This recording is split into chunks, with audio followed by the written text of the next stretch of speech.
Bonjour et bienvenue à toi sur Cosmétique et Business. Dans cette vidéo, je vais te donner 5 erreurs que commettent plusieurs personnes qui décident de se lancer dans le secteur de la cosmétique. Bien sûr qu'il y a plusieurs erreurs, mais bon, je vais vous donner 5. Si vous êtes intéressé par la vidéo et que je remarque qu'il y a eu plusieurs commentaires, je ferai une deuxième partie de cette vidéo. Donc, je t'invite à t'abonner également, à activer la cloche de notification pour ne rien manquer de nos prochaines vidéos.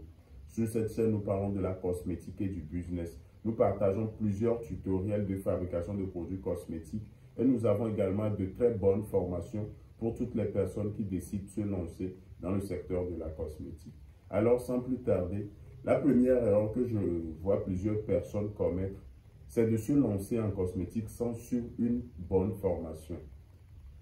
Il est bien vrai que je reçois tout le temps des messages, que ce soit en commentaire ou en privé, des personnes qui me remercient que grâce à mes tutoriels, qu'elles arrivent à lancer leurs produits cosmétiques et ont également et vendent énormément les produits, vu que plusieurs de mes tutoriels sont des produits qu'on peut commercialiser. Mais bon, si vous voulez réellement réussir dans le secteur de la cosmétique, il faut nécessairement suivre une bonne formation. Moi-même qui suis ici, je ne cesse de suivre des formations. Récemment, j'ai encore suivi une bonne formation. Puisque dans le secteur de la cosmétique, il y a tout le temps des mises à jour, si je peux le dire. Donc, il faut suivre une bonne formation afin de proposer de très bons produits. Parce que moi, par exemple, mes tutoriels, il y a des tutoriels, des formules que je montre qui ne sont pas vraiment commercialisables, qui sont à usage personnel. Donc, ce qui veut dire, vous-même, vous pouvez faire ça à la maison et l'utiliser. Mais ce ne sont pas des formules commercialisables. Et il y a toujours des petits secrets qu'on ne montre pas dans les tutoriels. Donc, pour cela, si tu désires te lancer en cosmétique et tu cherches une très bonne formation, je t'invite à nous écrire sur nos numéros en bas de l'écran et vous aurez une très bonne formation. On accompagne plus de 300 personnes qui ont des retours. Maintenant, la deuxième erreur que je remarque plusieurs personnes commettre, c'est de vendre tous les produits. Supposons qu'une personne a suivi une formation, elle va décider de vendre tous les produits. C'est vraiment une grande erreur. Moi, en me lançant en cosmétique, c'était juste avec 3 savons que je me suis lancé. C'était le mélange de savon pour teint marron, pour le teint clair et pour le teint métissé. C'est juste avec 3 savons que je me suis lancé. C'est au fur et à mesure que j'ai commencé à faire les crèmes, les gels douche et tout cela. Donc, si vous voulez vous lancer en cosmétique, choisissez quelques produits avec lesquels vous allez vous lancer. Ne vous lancez pas dans tous les produits, sinon vous allez vous n'allez pas réussir tout simplement. Parce que vu que vous êtes novice sur le marché, vous devez proposer quelque chose et avoir la confiance de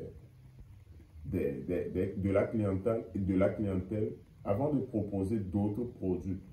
Si par exemple quelqu'un vient et paie des savons chez toi et voit vraiment que les savons sont vraiment efficaces, quand tu vas lui proposer un lait corporel, c'est normal que cette personne paye ce lait corporel. Donc ne vous lancez pas dans tout en même temps. Cela, je dis tout ça à toutes les personnes que j'accompagne. Ne vous lancez pas. Bien sûr qu'il y a plusieurs modules dans mes formations, mais bon, prenez un module spécifique et travaillez bien là-dessus et proposez des produits aux gens. Donc, ne vous lancez pas dans tout en même temps. Et puis, le secteur de la cosmétique est un secteur très vaste. Donc, vous pouvez décider, par exemple, il y a des produits capillaires. Ici, par exemple, c'est une gamme de produits capillaires. Peut-être à la fin de la vidéo, je vais vous présenter la gamme. Donc, vous pouvez décider de juste fabriquer les produits capillaires. Ou soit, si c'est pour le corps, vous pouvez juste décider de commencer avec les savons corporels. Que ce soit la saponification ou le mélange de savons. Peut-être après, vous allez ajouter les savons gommants.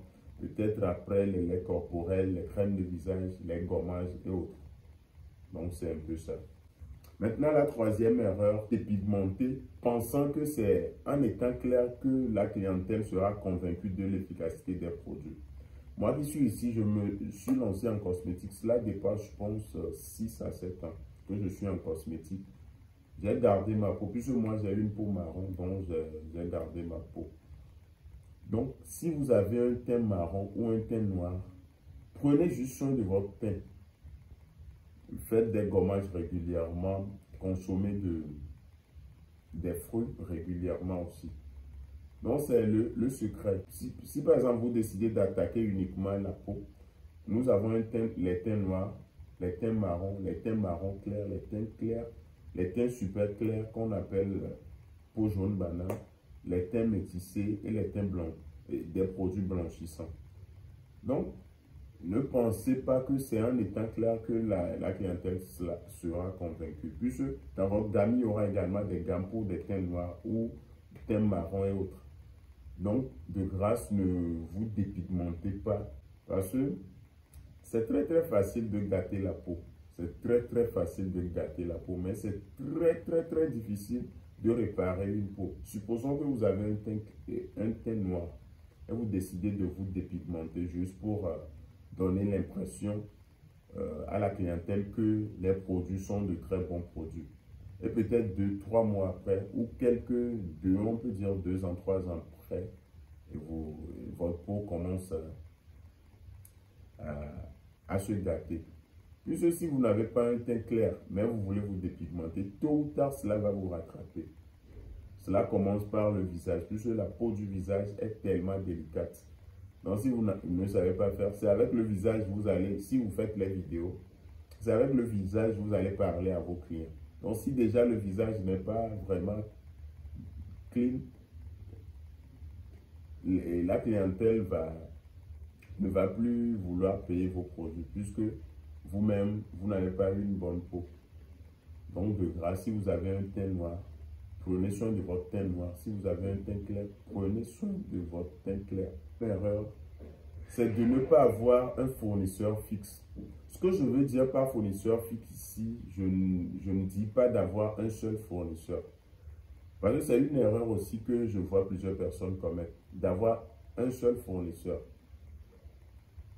Ce que je dis ici, c'est d'avoir peut-être 2 ou 3 fournisseurs fixes.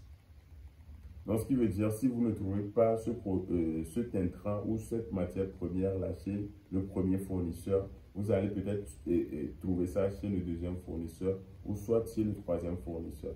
Mais si vous payez juste un peu partout, déjà par rapport à la qualité des intrants, il y aura les intrants ne seront pas tout le temps de bonne qualité.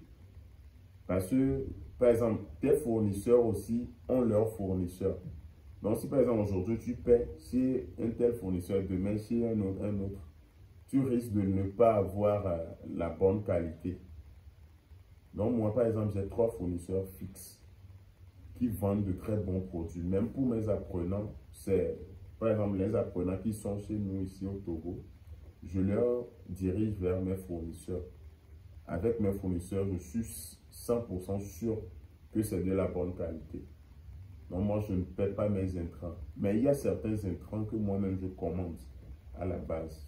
C'est souvent les boîtes que moi-même je commande à la base.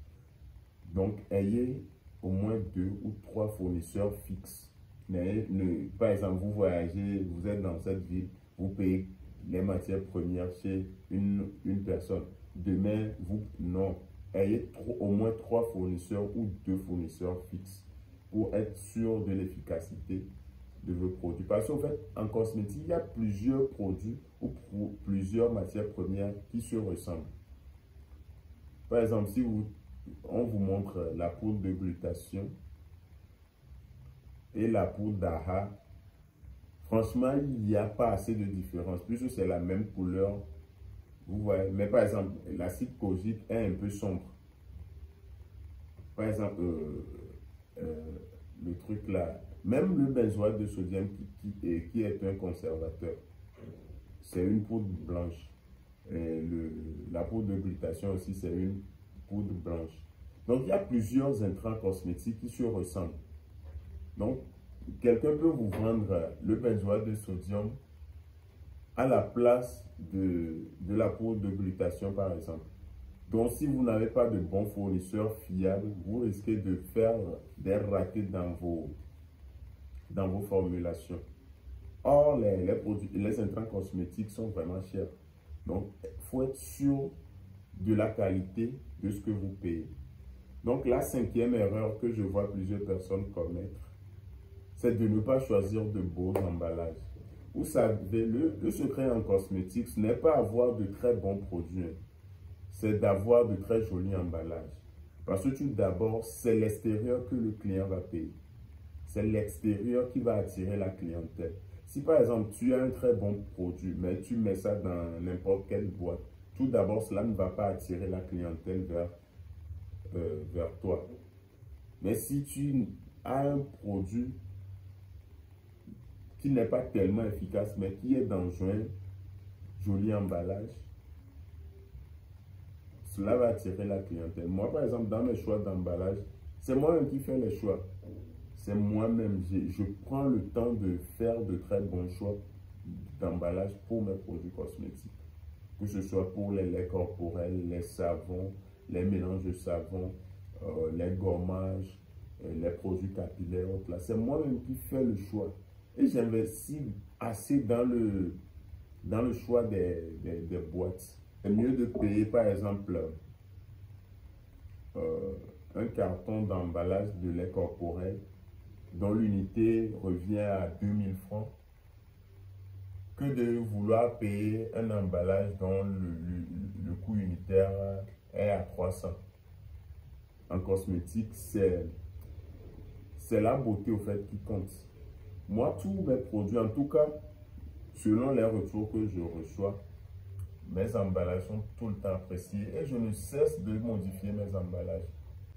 Il ne faut pas vendre la même chose tout le temps. Par exemple, pour les laits corporels, vous pouvez garder la formule, mais bon, pour les emballages, vous pouvez changer de temps en temps les emballages. Donc, en quelque sorte, voici les 5 erreurs. Mais bon, il y aura une deuxième partie que je vais également soulever encore 5 erreurs, si possible, une troisième partie.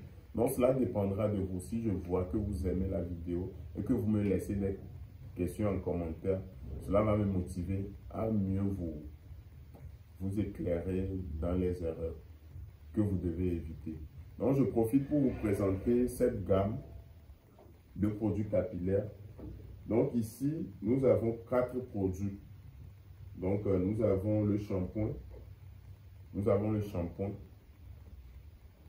de Last Hair. Nous avons le shampoing. Donc, voilà le shampoing. Donc, j'ai même une formation que dans peu de temps, je vais également mettre. Je vais rendre ça public.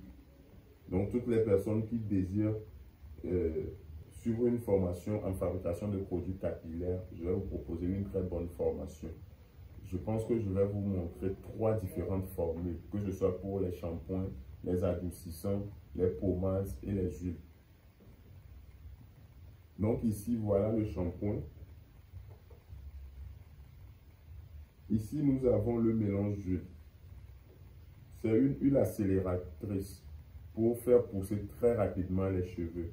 Donc ici, c'est à base de thiébé et quelques autres ingrédients. Donc, les personnes qui n'utilisent pas de thiébé aussi, on a une autre formule.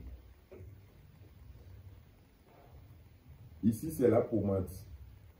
C'est la pommade. Ici, nous avons utilisé un colorant rose. Donc, c'est pour cela la couleur est rouge. Donc, c'est une pommade aussi très, très efficace. C'est une pommade hyper efficace avec des ingrédients 100% naturels. Donc, il y a certains ingrédients qui tirent les nerfs. Dans nos produits, on évite tous les produits agressifs. Donc, cette pommade, c'est très, très efficace pour la pose des cheveux. Maintenant, voici l'après-shampoing. Donc, c'est après avoir utilisé le shampoing que vous allez passer votre adoucissant pour adoucir les cheveux. Moi, par exemple, j'utilise le shampoing et l'adoucissant pour mes barbes. Vu que je n'ai pas assez de cheveux, mais moi, je les utilise pour mes barbes, pour prendre soin de mes barbes. Donc, c'est aussi adapté pour les barbes. Donc, c'est un peu ça. Donc, toutes les personnes qui sont intéressées, que ce soit pour l'achat de cette gamme, je vais laisser la fiche dans la vidéo. Vous allez essayer de voir le prix. Mais pour la formation, si vous êtes intéressé, vous m'écrivez en commentaire. Je vais essayer de voir le nombre de personnes. Et puis, je vais vous faire un prix très, très abordable. Donc, nous voici à la fin de la vidéo. J'espère qu'elle vous aura plu. N'hésitez pas à me laisser en commentaire le pays dans lequel vous me suivez. Merci et à la prochaine.